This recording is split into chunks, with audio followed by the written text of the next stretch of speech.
Hello, everybody. Welcome to the Write or Die Show. I am your host, Randi-lee. On today's episode, I am going to be talking to Sora Vernikoff. So welcome, Sora. Oh, it's a pleasure to be here, Randy. I always love to share what I consider to be my life's work. And so I'm very happy to be here. Wonderful. So tell us a little bit about yourself.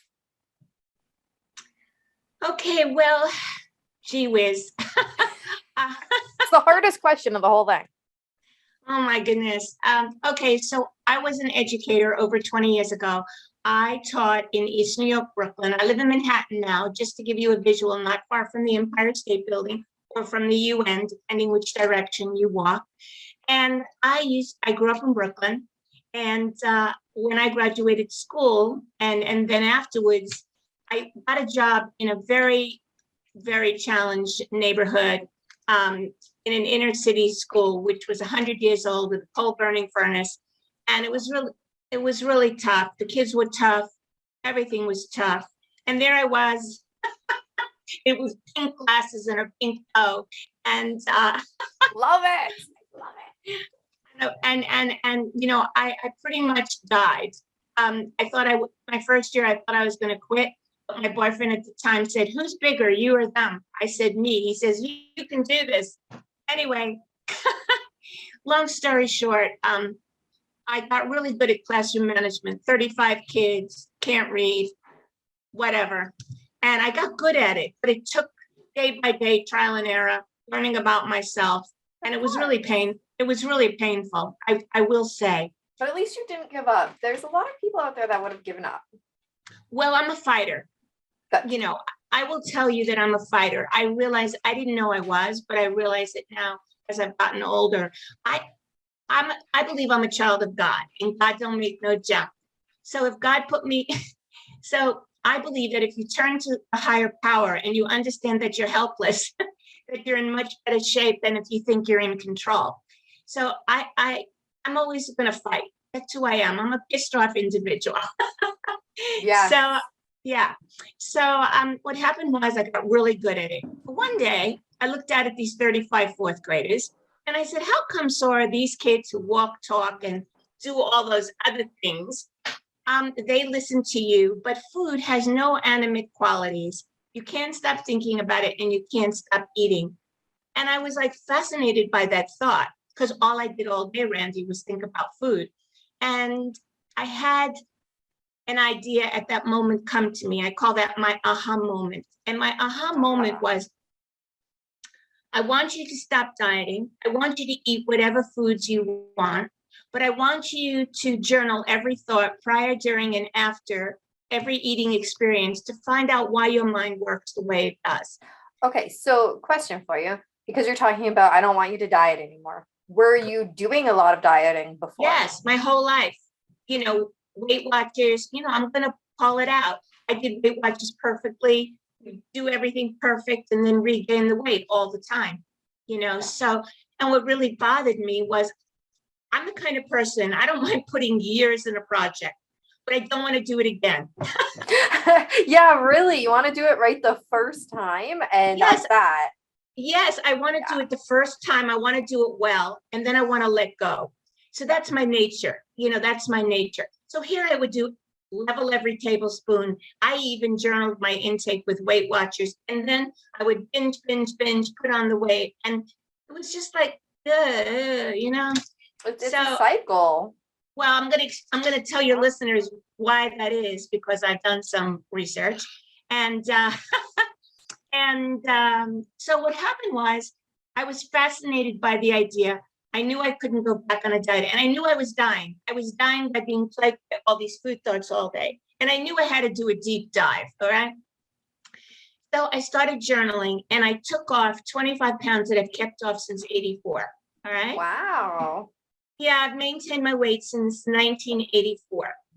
And then the day that I reached my weight loss goal, Randy, I knew that I could transfer my classroom management techniques to food management techniques, and I did. And I created an easy to use eat and stop yourself, no diet weight loss program. And that became my book, which I'll share the information with your listeners. So basically, I'm an educator at heart. Yes. And what I like to do is I like to take complex material and make it like da da da da da da, you know, because I taught really challenged kids for 30 years. And, I'd hold up a book with a picture of a cat and I'd say, who can tell me what's on the cover? And they would say a ball. So you have to understand, I come from a place where breakdown isn't even enough. I was determined to find a way to help unhappy dieters make peace with food. I was driven. I was totally driven. And so I developed this easy to use, eat and stop yourself, no diet weight loss program because I am totally against dieting. So. Yeah, no, I totally agree. Food is a big issue. And it's actually funny. I'm reading a book right now, the chapter that I just read. So each chapter in this book is talking about a different like problem or a different diversity issue. So it's called Demystifying Diversity. And I literally just last night read the chapter about anorexia, bulimia, how dieting is not good and all of those kind of things. And as a personal trainer, hate all that stuff. Well, I can tell you why that all happens if you're interested. I mean, I can share it. So let me tell you why diets don't work and why it leads to bulimia and anorexia. Well, what is a diet? I'm going to paint a picture for your listeners. And as they say on the Golden Girls, picture this. As the mom would say, picture this. So I want you to picture a clock. We start at 12 o'clock. At 12 o'clock, you have a corporate office in a diet company. Take Weight Watchers. So 4 people are sitting there. You have a nutritionist, a psychologist, a marketer, and whatever. Now, these people say, the folks that come to us can't eat and stop. We have to control them. We have to control them. We have to tell them what to eat, what not to eat, when the best time to eat what is. And we have to hold their hand because they're not capable. All right. So a diet is a group of rules. It's all in chapter 1. A diet is a group of rules created by a group of people who tell you basically you can't trust yourself around food. We're in charge and you must listen to us. So what happens? You go on a diet because you want to lose weight. You want to take a cruise. You want to buy a new dress, whatever. And you follow the rules and you get to 3 o'clock on the clock. At 3 o'clock, you're good. Yay, I'm following the rules of the diet. I'm being good. And I'm a worthy person because I'm following the rules of the diet. Yeah. But then, right. So I'm worthy because I'm following your rules. All right. Exactly. Yeah. You need that. Sometimes people need that outer entity to tell them their worth. Yes, but it's like the Pied Piper of Hamelin, that famous fairy tale. When the kids follow the Pied Piper and he drowns them. In my book, because I'm a New Yorker, anytime there are rules, watch out and question. So anyway, back at the ranch, let's get to 6 o'clock. 6 o'clock, it's a day later, 2 days later, a week later, you go, oh my God, I can't take this anymore. I just want one more piece of bread, one more slice of cheese. I just want 3 Oreos and I can stop. I need to go off the diet. So what you do is you diet binge or diet overeat. And that's really you just taking back the control from 12 o'clock from this external control. Okay. So you go like this. Da, da, da, da, da, da, da. Whoa, I feel better. The second you feel better, the other side of that coin is then you beat yourself up. Look what I just did. I say that I want to lose weight, but I can't lose weight because I'm not in control. I watch. So you diet binge to get back the control from the diet, but the binge that you use to get back the control leaves you further out of control.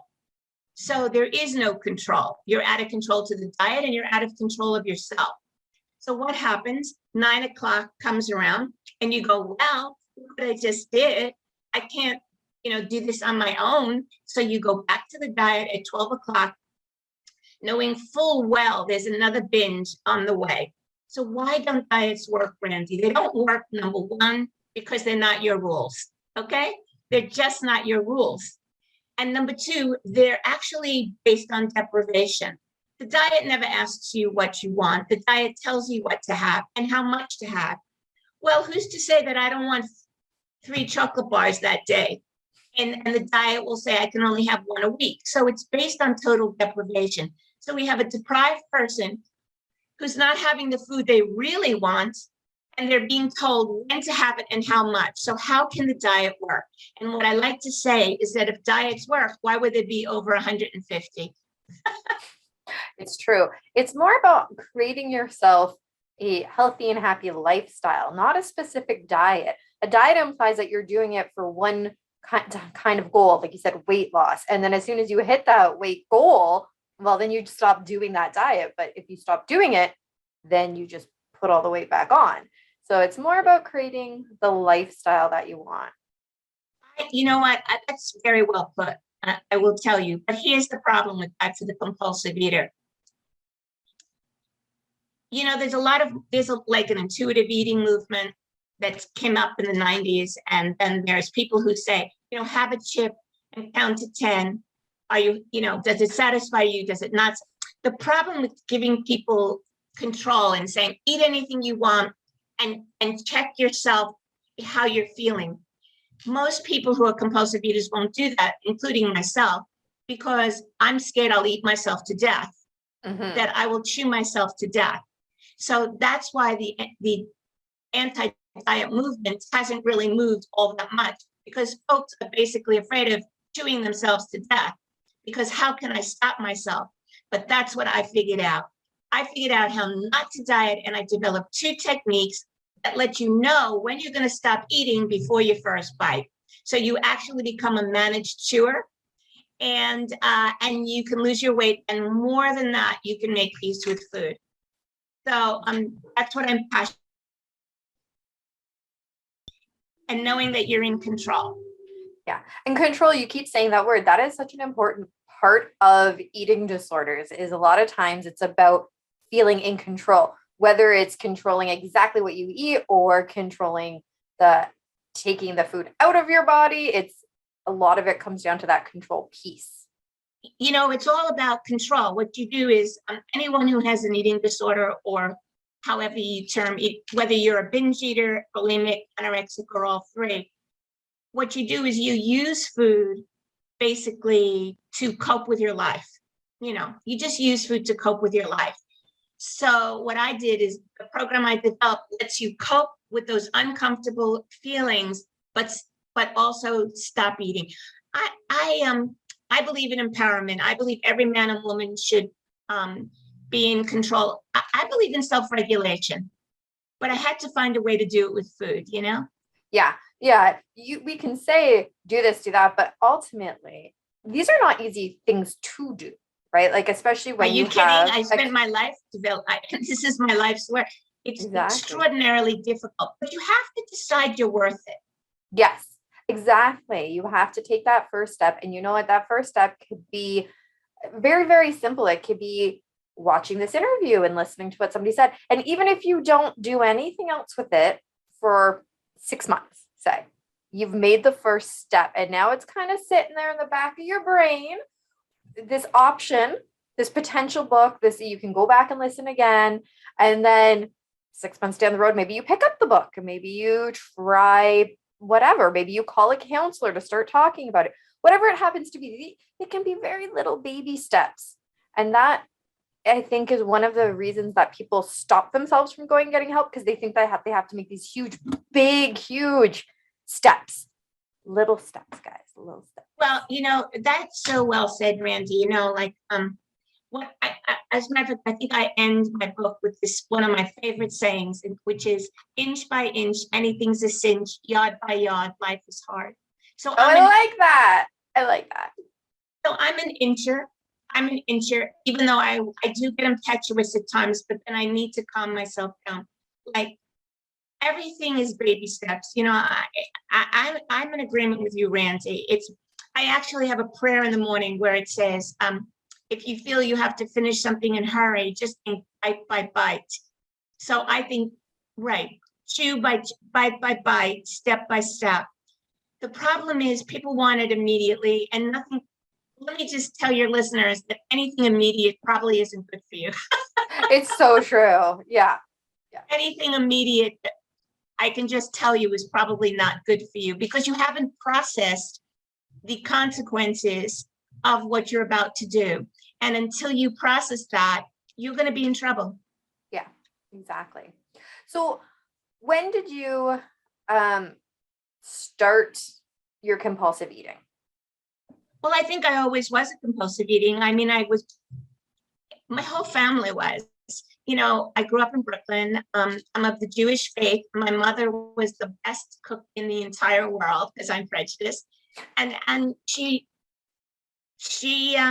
you know, you wanted to make your mother happy. Yeah. So you ate the food on the plate, or you ate what she cooked for hours, you know, and I think I always used food. I always used food since I can remember. Okay. But I always, when I took a ballet class in college, that's when I really looked at my body for the first time in my leotard and go, oh, I'm fat. I'm a stomach, you know, I'm fat. Okay. And so I think my journey began then, and I started really dieting then. I was never really so big that I looked like I had a weight problem because fortunately I have a nice figure. So I carried my weight proportionately well. But I really realized I had a weight problem in college because I couldn't stop eating. And then it got worse and worse and worse. And so I just went, like I said, I looked at those kids, Randy, and I said, if they listened to me and they were so tough, you know, food just sits there. Here, food just sits there, you know, it doesn't throw chairs, it doesn't hang themselves in the closet, it doesn't threaten to jump out the window, and I can't stop eating. So I knew my brain was screwed on wrong. I had to fix it. I was totally driven. I fixed it. Well, okay. So what was your first step in fixing it? Well, okay. Well, I journaled, and as I journaled, I began to see patterns because I'm a pattern freak. You know, I'll just tell your listeners, whatever problem you have to find the pattern because your answer's in the pattern. So I've been journaling forever. So I began to pattern out my eating, and I began to see certain patterns. And I even have the sheets to this day. And I realized, that's a great question, that there was a part of me that just didn't want to stop eating. Okay, so I said, don't fight this, Sora. You don't want to stop eating sometimes. So how can you stop if you don't want to stop? And I began to learn also that no matter how much I ate, nothing was enough. Nothing was enough. So I took those two ideas, that nothing I ate was enough, and that there was a part of me that didn't want to eat and stop. And I developed, you know, I'm an educator, I developed a program that actually lets you know how much is enough before you eat and how to eat, and allows you to physicalize your ability to stop eating before your first bite, because I wasn't leaving myself to chance. So what I could do is, there are two techniques in my book. My book is Eat What You Want, Stop When You Want, a No Diet Weight Loss Program. So it has two techniques, the green and the red. I'd like to, with your permission, to teach your folks how to use the green technique so they can see the eat and stop. Okay. All right, let's do the green technique. Okay, so Randy, I'm going to use you as the human example and your listeners as the non-visible example. So Randy, is there a food that you have trouble stopping with? All food? All right, so make it Crunchy easy. food. Crunchy food. I like Right. I like crunchy crackers, pistachios. Yeah, let's use pistachios because I have those in my house right now. Okay, so you're challenged with pistachios. All right, I want you to, now I'm an educator, so I want you to pretend, you know. So I want you to pretend that you have, and I want all your listeners and all your viewers to think about the food that gives them the most problem, where it's the hardest for them to stop. All right. Okay. So for mine, it was chocolate. So I'm going to use this piece. It was a chocolate bar. I couldn't stop eating chocolate all day. So Randy, I want you to I want you to look at your bag and I want you to take out the amount that you think is enough. And I want you to put it in a bowl in front of you. Would you pretend to do that for me now? Put. Okay. Oh, all right. So now Randi has the amount that she decided was enough from the bag to do this exercise. Now, with Randi, it's going to be 2 steps because she first had to take how much she thought was enough out of a bag. But for those of you who are listening and are thinking, oh, it's a Hershey bar, Snickers bar, I want you to just hang in and I'm going to show you what to do in the next step. So Randi, I want you to look at those pistachios in your bowl. Okay. I want you to ask yourself 2 questions. I want you to ask yourself, how much is enough and how much is too much? Again, and I want your listeners and your viewers to look at that candy bar or that piece of cake and to ask themselves, how much is enough and how much is too much? So Randi, do that now. Okay. All right, now I want Randi and all of the viewers and listeners to physically separate the amount that they decided was enough from the amount they decided was too much. Okay. Physically, okay. So now everyone has 2 amounts in front of them. The amount they decided was enough and the amount they decided was too much. Now I want Randi and all of her listeners and viewers to pretend to eat the amount they decided was enough, but not the amount that was too much, called your marker. Okay. Don't eat your marker. So eat the amount that's enough. Okay, everybody, hope you're eating it. Okay, now, all right, now, when you finished eating the amount that was enough, I want you to look at your marker, and that helped you eat and stop. It let you know you had enough, and you ate and stopped. So having enough and pre-physicalizing it before you ate it lets you know you can stop yourself, and it's confirmed by the marker. Now, so it's by deciding how much is enough, by first pushing that side amount, by having a marker, the amount that's too much, and you can't eat that. Now you might say to me, but Sora, I want some more from the marker, Oh, by the way, for those people who use the candy bar, just scratch off a little. Like if you have an ice cream cone or an ice cream sandwich or a candy bar, unwrap it, you say you want the whole thing, but in program, you can't have the whole thing. You have to first say how much is enough, how much is too much, and then scratch off the amount that's too much if it's just a bit. Now, if it's more than a bit, you just break the candy bar, but I tend to think you want the whole bar. So just scratch off a bit, okay? So let's say you say, but Sora, I still want some more. So I'll say, okay, Randi, look at your marker, the amount that was too much. And before you have any more from the marker, again, you have to ask yourself 2 questions. How much is enough and how much is too much? So I want you to do that now. I want you to separate from your marker the additional amount that you want, but you must see your marker. Okay. I have moon sand that I'm using. Oh, awesome. This is my too much amount. This is my some more amount. All right. So now you have 2 amounts in front of you again. You have the amount that's enough from your marker. And then you have your marker. Now you can pretend to eat the amount that's enough again. All right. But guess what? Are we going to eat our marker? Are you going to eat your marker? The amount? No, because this is your key to success. You must leave some over. Without leaving some over, nothing is enough. And if nothing is enough, Randi, can you stop? I guess not. Something has to be enough. Well, but yeah, you guess right. So you guess right. No marker, no, I ate and stopped. No, you can't stop yourself, and you're going to be, and you're going to be totally managed by food. So just as a form of review, for your listeners, you pick the food you like, you put it in front of you, you ask yourself, before you put it to your mouth, how much is enough, how much is too much? You physically divide the 2 amounts, You eat the amount that you decided was enough, but you must be able to see your marker exactly when you're done. And that's how the green technique works. So what happens as a result of the green technique? Once you start feeding yourself enough food that you want, and you see that you can always have enough, guess what? You may not want that much.